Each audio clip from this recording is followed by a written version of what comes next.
ભાવનગરના મહુવા તાલુકાના ઉમણિયાવદર ગામના નેશનલ હાઈવે પર કટ પાડી ગામ લોકોને લોલીપોપ આપવામાં આવ્યો।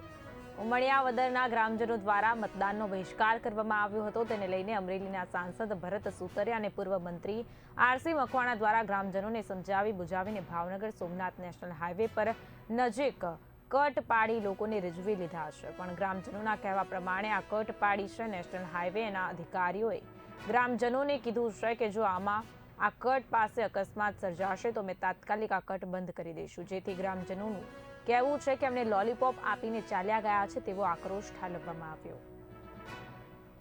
કટ પાડવામાં આવી છે તો અત્યારે કાલે ભરતભાઈ સુતરિયા જે સાંસદ સભ્ય અને આરસીભાઈ મકવાણા આવી અને તમને આશ્વાસન આપ્યું છે અને અત્યારે કટ પાડવામાં આવી છે, શું કહેશો?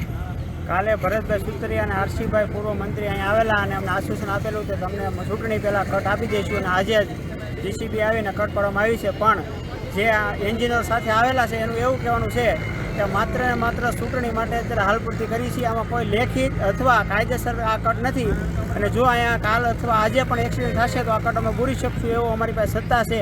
એટલે આ કટ અમને જે મળી છે માત્ર ને માત્ર એક લોલીપોપ અમે ગણીએ છીએ અને આ સત્તાધીશો મત માટે કરી રહ્યા એવું અમને લાગી રહ્યું છે।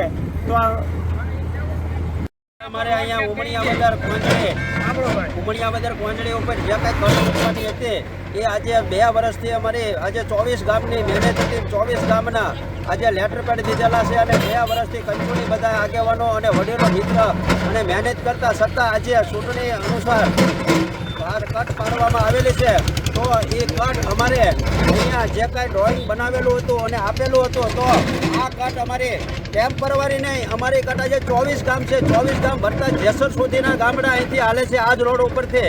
તો અમારી આ કાયમી માટે વ્યવસ્થિત અહીંયા બમ્પ મૂકી દે, લાઇટો મૂકી દે, કાયદેસરનું અહીંયા અમને સર્કલ કટ આપે, આ ટેમ્પરરી કટ આપે એ આ અમને માન્ય નહીં રહે। આજે આ કટ અમને કાયદેસરની વ્યવસ્થિત અમને કટ આપી દે, કારણ કે અહીંયા 24 ગામ તો અમારા કાયદેસરના છે ને એ વિયાના પાછા ઓલી બાજુના 15 ગામ આવે એટલે 30 થી 35 ગામનો રસ્તો